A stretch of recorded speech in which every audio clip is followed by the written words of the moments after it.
అవుతుందండి 10 సంవత్సరాలకు ఎంత అవుతుంది సార్? మీరు 1,80,000 కోట్లు కట్టాల్సిందే, అందులో 60,000 కోట్లు కట్టామని చెప్పి మేము మొత్తం కట్టాము 60,000 కోట్లు కట్టాం. మరి మిగతా 1,40,000 కోట్లు ఎవరు కడతాడు? ఎవరండి? మీరు ప్రతి నెల కరెంట్ వాళ్ళకి అసలు డబ్బులు కట్టారా? మీరు మాట్లాడితే బయటికి పోయి నేను కరెంటు ఉచితంగా ఇస్తున్నా, ఏదో మేము ఇచ్చిన దాన్ని వీళ్ళే ఇచ్చినట్టు. అరే కరెంటు ఉచితంగా రైతులకు ఇచ్చింది మేము ఇచ్చిందని ఏదో మేము ఇస్తున్నాం అని బయటికి చెప్పుకొని ఇత్తనం అని చెప్పి మరి డబ్బులు కట్టారా? అది కట్టలే. అప్పుడు మొదలుపెట్టింది ఇచ్చింది మేము, వచ్చిందో బిల్లులు కట్టేది మేమే, దాని పెండి పెట్టిపోతుంది. ఇట్లా ప్రతి దగ్గర గొర్రెలకి డబ్బులు ఇస్తున్నాం అన్నారు, ఇచ్చారా? డబ్బులు కట్టారా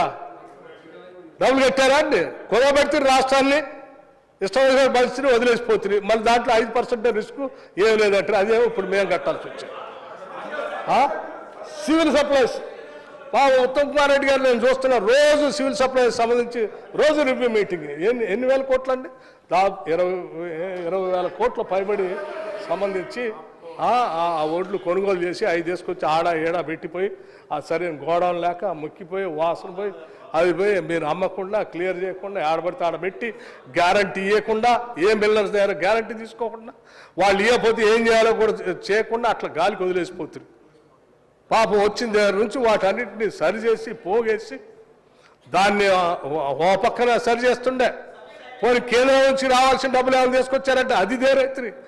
వాళ్ళు ఢిల్లీ రాబోయే 11,000 కోట్లు వాళ్ళు ఆడ నుంచి పట్టుకొస్తారు. ఇట్లా మేము వచ్చిన సంవత్సర కాలంలో రాష్ట్ర ఆర్థిక పరిస్థితిని కుదేలైనటువంటి విధ్వంసం చేసి వెళ్తుంది. దాన్ని సరి చేసుకోవటానికి సరి చేసుకుంటూ జాగ్రత్త చేసుకుంటూ ముందుకు పోతూ రాష్ట్ర ప్రయోజనాల కోసం పునాదులు వేసుకుంటూ భవిష్యత్తు ఆలోచన ప్రణాళిక వేసుకుంటూ ముందుకు పోతా ఉంటే ఇంకా 10 ఏళ్ళు దీన్ని సర్వనాశనం చేశాం, ఇంకా సరిపోదు, ఇంకా బయట ఉండి కూడా మేము ఇంకా చేస్తాం అని చెప్పి చేసుకుంటూ పోతాం. ఎట్లా అండి? ఇక అసెంబ్లీ ఎన్నికల్లో జనం చెప్తిరి, జనరల్ ఎలక్షన్లో ఇటున్న వాళ్ళు అటు పంపిస్తే అయిపోయా. పార్లమెంట్ ఎన్నికలకు వచ్చేవరకు డిపాజిట్ ఖతం చేస్తుంది.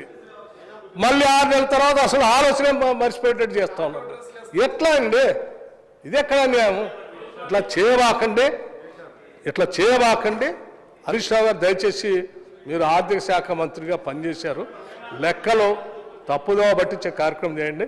మా సభలో ఉన్నటువంటి వాళ్ళు అందరూ కూడా లెక్కలపైన అంకెలపైన నిష్ణాతులు ఉన్నారు. ఇక్కడ ఒక్కడు కూడా తప్పుడు సమాచారం ఇస్తే ఆ సమాచారం నిజమే అనుకుని వెళ్ళిపోయేటువంటి వాళ్ళు ఎవరు లేరు. అందరూ ప్రిపేర్ అయ్యి వచ్చారు. మీరు వాస్తవాలను సభ ముందు పెట్టాను. సభాపతి గారు మీరు నిర్ణయం చేయండి, దీనిపైన ఏం చేయాలనేది నిర్ణయం మీకు వదిలేస్తూ ఉన్నాను. థ్యాంక్ యూ, ధన్యవాదాలు. గౌరవ హరీష్ రావు గారు.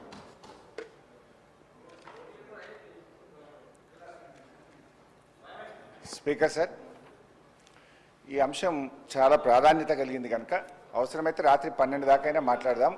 టైం ఇవ్వండి, ఒక్కసారి కాకపోతే 2 సార్లు టైం ఇవ్వండి, క్లారిఫికేషన్ ఇద్దాం. మొన్న కూడా సభ 15 రోజులు జరపాలంటే గౌరవనీయులు ఎలియా మినిస్టర్ గారు రెడీ ఫర్ 15 డేస్ అన్నారు. We are ready. Let us discuss in thorough, ప్రజలకు అర్థమయ్యేటట్టు, సభ్యులకు అర్థమయ్యేటట్టు, సభ రికార్డులు సరిచేసే విధంగా మంచిగా వివరంగా మాట్లాడుకుందాం. ఏం తొందర లేదు అధ్యక్ష. కానీ దయచేసి మైక్ ఆపొద్దు, మధ్యలో ఇంటరప్షన్స్ వద్దు. నేను మాట్లాడేటప్పుడు రాసుకోమనండి, నేను లేవలేదు. తర్వాత వారు ఎంతసేపు అన్నా మాట్లాడమనండి, తర్వాత నాకు మైక్ ఇవ్వండి, ఐ విల్ క్లారిఫై. రాష్ట్ర డిప్యూటీ సీఎం మాట్లాడేటప్పుడే మీరు ఇంటర్వ్యూన్ అవుతుంది, రన్నింగ్ కామెంటరీ చేస్తుంది. స్పీకర్ సార్, మీరు చేస్తుంది, కేటీఆర్ గారు చేసేది. స్పీకర్ సార్, ఈ కాంగ్రెస్ ప్రభుత్వ తీరు ఎట్లా ఉందంటే అబద్ధాలు చెప్పు, అవే చెప్పు, పదే పదే చెప్పు, మళ్ళీ మళ్ళీ చెప్పు, దబాయించి చెప్పు, బెదిరించేలా చెప్పు, పెద్ద గొంతుతో చెప్పు, ఎదుటి వారి గొంతి నొక్కి చెప్పు, ఎన్ని విధాలైనా చెప్పు, కానీ అబద్ధమే చెప్పు, ఎట్టి పరిస్థితుల్లో నిజం చెప్పకు అన్నట్టుంది కాంగ్రెస్ ప్రభుత్వ తీరు.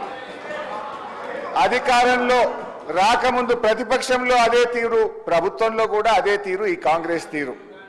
బహుశా ఇంకో 4 ఏళ్ళు కూడా అదే తీరు కొనసాగిస్తారని కూడా మాకు అర్థమవుతా ఉంది.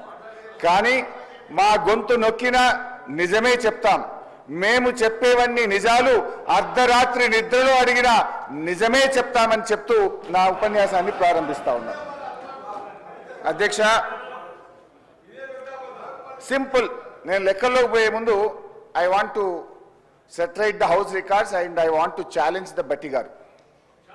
ఒకవేళ నేను ఇక్కడ అడుగుతున్నా అధ్యక్ష, ఇది నేను ఒక నిమిషం ప్లీజ్, ఛాలెంజ్ వద్దండి, మీకు నాకు ఛాలెంజ్ ఎందుకు? ఛాలెంజ్ వద్దు, ఒకటే మాట్లాడి కూర్చున్నా. సార్ హరీష్ గారు నేను ఒకటే మాట్లాడుతున్నాను, ఛాలెంజ్ చేయట్లేదు వారితో. ఒక నిమిషం, నేనేం ఛాలెంజ్ చేయట్లేదు వారితో, ఒక మాట అడగదలుచుకున్నాను మీ ద్వారా పర్మిట్ చేసి. నేను ఒకటే అడుగుతా ఉన్నాను, ఈ tentative risk weighted outstanding guarantee అనేటువంటి అమౌంట్ కాలంని నీకంటే ముందున్న ఆర్థిక మంత్రులు ఎప్పుడైనా పెట్టారా? నీ తర్వాత వచ్చిన వాళ్ళు ఎప్పుడైనా పెట్టారా? ఈ రెండింటి సమాధానం చెప్పానండి. ఇది మీ ఒక్కళ్ళు వచ్చినప్పుడే ఎందుకు వచ్చింది? ఇది మీకంటే ముందున్నటువంటి వాళ్ళు కూడా ఆర్థిక శాఖ మంత్రులుగా ఎప్పుడైనా పెట్టారా? ఇంక్లూడింగ్ మీ టైంలో ముఖ్యమంత్రిగా పనిచేసిన చంద్రశేఖరరావు గారు ఆర్థిక శాఖ మంత్రిగా ఉన్నప్పుడు వారు కూడా పెట్టలేదు. మీరు ఒక్కళ్ళే ఎందుకు పెట్టాల్సి వచ్చింది? వాళ్ళు మీ టైంలోనే ఎందుకు ఇట్లా చేశారు? ఎందుకు ఇంత సభని ప్రజలను తప్పుదోవ పట్టించారు? మీరు దాని ఒక్కదాని సమాధానం చెప్పండి. అన్నీ చెప్తా అధ్యక్ష. ఎందుకు నది పడతారు అధ్యక్ష? మొత్తం కుల్లా చెప్తా, ఏం నది పడుకుంటా. ఎన్నిసార్లైనా క్వశ్చన్ అడగండి, అన్నీ చెప్తా అధ్యక్ష.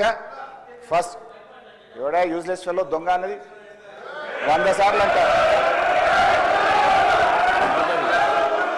నన్ను ఎవడన్నా దొంగ అంటే వాడిని యూజ్లెస్ ఫెలో అన్న తప్ప వాళ్ళు అన్నది కదా అధ్యక్ష.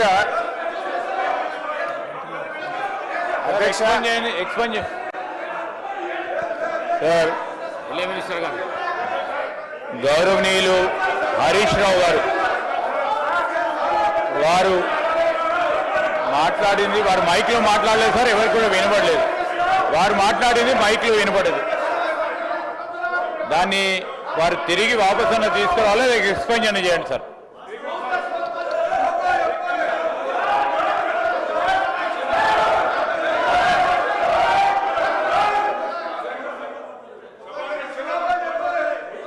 ప్లీజ్ స్పీకర్ సార్, నేను లేచి మాట్లాడుతుంటే అక్కడి నుంచి ఒక గౌరవ సభ్యుడు దొంగ అని నన్ను అన్నాడు. అన్నప్పుడు నేనేమనాలి? అది తప్పైనప్పుడు నేను అన్నది తప్పు. ముందు మరి ఆ దొంగ అని రన్నింగ్ కామెంటరీ చేయడానికి శ్రీధర్ బాబు గారు సమర్థిస్తారా? అందువల్ల అక్కడి నుంచి ఎవరైతే నన్ను రన్నింగ్ కామెంట్ చేసిందో ఆయనను ఉద్దేశించి నేను అన్నా, if you want to expel you can expel both. And Sridhar Babu should say, వాళ్ళకు కూడా చెప్పాలి అట్లా కామెంట్ చేయొద్దని. హరీష్ రావు గారు మాట్లాడిన మాటలు నేను అన్నోన్లీ అన్నా, అనకపోతే లేదు. నన్ను ఎవరన్నా అంటే వాడిని నేను అన్నా, అనకపోతే లేదు. రైట్ అధ్యక్ష. గౌరవనీయులు తొలగించేసి బట్టి విక్రమార్క గారు చెప్పిన దాన్నే చెప్తూ అబద్ధాలని చెప్పే ప్రయత్నం చేశారు. బట్టి విక్రమార్క గారు మాట్లాడుతూ ఫామ్ వినాలి సార్. సార్ శ్రీధర్ బాబు గారు కూర్చోండి, నేను విడ్రా చేసుకున్నా కదా, ఇంకేంది? దొంగ అనే పదాన్ని ఎక్స్ప్లెయిన్ చేయండి, యూజ్లెస్ ఫెలో అనే పదాన్ని ఎక్స్ప్లెయిన్ చేయండి, నాకు ఇబ్బంది లేదు. దాన్ని ఆస్ దెమ్ టు సిట్ డౌన్.